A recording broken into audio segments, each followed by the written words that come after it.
donc ci wolof maa ngi tudd Mandjibou Leye maay commissaire central bu Guédiawaye maa ngi remercier partenaires yi nga xam ne ñoo fi nekk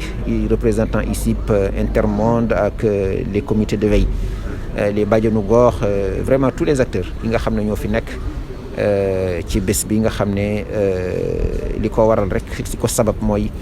fexe ba nit ñi gën a comprendre lan mooy partenariat bi nga xam ne moo war a am entre police ak population su ma nee police vraiment force de défense et de sécurité yëpp laa wax pour bañ leen a lim donc li ci am solo rek te mooy njeexital bi mooy fexe ba nit ñi gën a jël seen police def ko seen i moomeelu bopp fexe ba li nga xam ne mooy aspect sécurité ñu bañ koo jël rek ne police ko moom wala yeneen force de défense et de sécurité ñu xam ne population yëpp ko bokk et que du ñu jariñoo mukk sécurité tant que demuñu ba de suñu yëfu bopp la donc bu ko nee sama yëfu bopp la c'est-à-dire ku nekk da ngay xam ne am nga làcc woo ci war a dox te loolu rek mooy sababu ndaje bi tey donc loolu nag bu ñu ñëwee fekk fee autorité administrative fekk fi également les partenaires fekk fi également les membres les populations en général parce que membre du comité de veille et d'alerte yi mooy population yi ñoom la ñu symboliser bu ñeen fi fekkee suñu xel day dal parce que dañuy gëm ne nit ñi nag commencé nañu nag intégrer carrément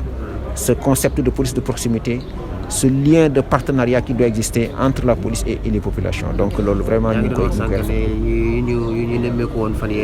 semaine yéene passé ñëwaat ci rek que ne sécurité bu amul jàmm sécurité xam nga damay seetlu parfois ne même boo demee ci vers les autorités décentralisées da ngay gis aspect sécurité bi duñ ko mettre au devant de leurs préoccupations mais toujours da leen di dab parce que lu ci nekkit bu ñu demee ba gis ne lii kat fokk ñu dem buñ politique bu ñu mën a jël ñoom moo xam politique économique la moo xam politique sociale wala culturelle wala bu mën doon bu ñu doxee tuuti rek xam ne bu ñu police jegewul du sotti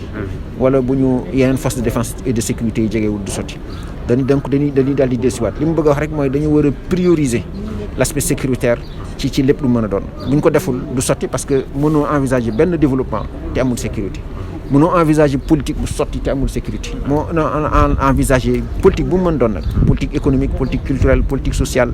bu mu mën doon mën na ko envisager te amul une forte dose sécuritaire boo xam ne moo koy accompagner sinon c'est voué à l'échec donc loolu vraiment lu may appel la bu may defal ñëpp politique yëpp mais rawatina nag maire yi nga xam ne ñoo yor gox-goxaat yi te ñoom vraiment politique sécuritaire yi gouvernement bi di jël au niveau macro ñoom au niveau micro ñoom ñoo koy mettre en pratique. maintenant commissaire ndax mën nañu xam activités yi ngeen nar a def rek pour peut-être population bi comme ni nga ko waxee gën leen ñeme. activités yi mooy waxtaan ak population yi rek. waxtaan ak population yi am na ay panel yu ñu war a def am na ay waxtaan yu ñu war a def am na ay modules yoo xam ne am na ay intervenants man mi bokk naa ci ñi war a intervenir liñ ci jublu rek mooy fexe ba population yi gën a xam nag lan moo leen war ñoom lan mooy seen sas ci waar yi nga xam ne mooy waaru sécuriser leen ñoom. c'est-à-dire ñun li ñuy def fokk ñu def ko ak ñoom bu ñu ko deful ak ñoom du sotti ça ñoom nag pour ñu def ko ak ñoom il faut que ñu xam ne li ñuy def mënuñu ko ñàkk a def ak sans ñoom comme li ñuy adage bi di wax rek tout ce que vous pouvez faire pour moi sans moi vous le faites contre moi donc li ñuy bëgg a def nag pour ñoom dañ ko bëgg a def ak ñoom ci maanaam doxalin bi sensibiliser leen wax leen xamal leen yee leen ci mbir mi pour mën leen a permettre ñoom ñu jëriñoo ko. amal ay match de football peut-être. ay match de football loolu dama leen wax léegi ci tubaab ne dans le cadre de la police de proximité bokk na ci initiative yi nga xam ne dañ koy def ñun mbas mee ñu téye rek moo tax demuñu football mais man fu ma dem damay wax naa ko gars yi d'ailleurs nee leen il faut que ñu organiser ay séances de football mais séances de football yooyu ça nous permet nous d'être en forme mais ça nous permet également d'intégrer les populations vers nous dans nous ñu ñëw vers nous xam ñun ñooy kan xam ne ay nit rek a fi nekk tenue bi rek moo ñu différencier mais que ay nit lañ comme ñoom te suñu préoccupation rek mooy fexe ba ñoom ñu nekk ci kaaraange pour ñoom ñu xam ko nag dama ne ballon de football bi ngay football ci wër ballon bi football noonu nit di la marqué ci la mën na la cee jox information mais commissaire yëg nga ne am na jaaykatu yamba bu nekk suñu gox am na suñu koñ bi nangam su ko defee loolu autour d'un ballon de football loolu leneen mënu ko régler lu football rek moo ko mën parce que commissaire bi léeg-léeg pour ñëw gis ko day xaw a jafe romb policiers yi ñëpp ñëw ne damay gis am na ñoo xam ne ñemewuñ ko mais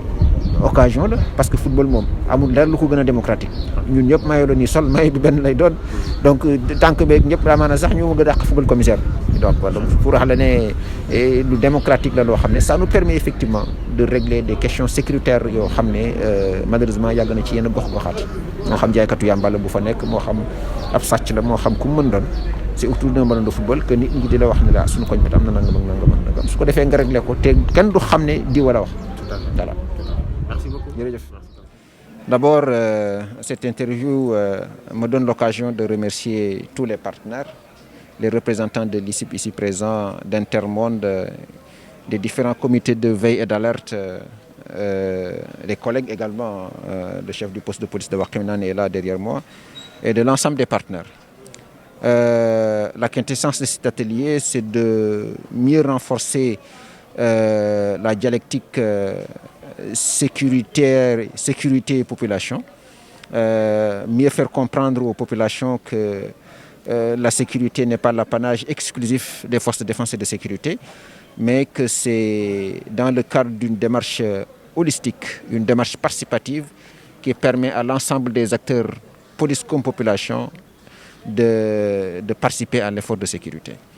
C'est la quintessence donc de cet atelier et c'est tout heureux que l'ensemble des autorités administratives, les partenaires et les populations aient pris connaissance et conscience, autant pour moi, de l'importance de ce phénomène sécuritaire. Les derniers événements qu'on a connus au Sénégal ont démontré à suffisance que la sécurité est au cœur de la vie tout court. On ne peut pas envisager une bonne politique sans sécurité. On ne peut pas envisager un développement, un essor économique sans sécurité. Donc rien ne peut s'envisager justement sans sécurité. Donc tout ce qu'on peut prendre comme initiative heureuse pour le pays, pour le Sénégal, sans la sécurité est de vaine logomache. Ça, c'est exactement ce qu'il fallait faire comprendre aux populations. Et c'est tout heureux qu'effectivement, cette dernière frange de la population ait bien pris conscience de l'importance de ce. C'est ce qu'on a toujours envisagé. Nous prenons tous les jours des initiatives allant dans le sens d'une meilleure collaboration, d'une démarche participative dans l'activité sécuritaire. Je disais tout à l'heure, juste avant l'ouverture du panel de l'atelier, que déjà en 2006, on a eu la chance en 2007 de diriger un poste de police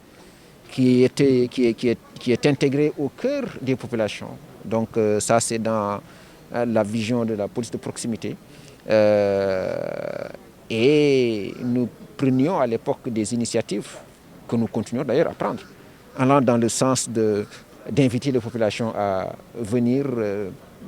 participer à des activités sportives avec les policiers, jouer au foot, parce que nous avons compris, je le disais tout à l'heure, que le sport est un vecteur fédérateur, et que c'est autour d'un ballon de foot que le commun des mortels, le citoyen lambda,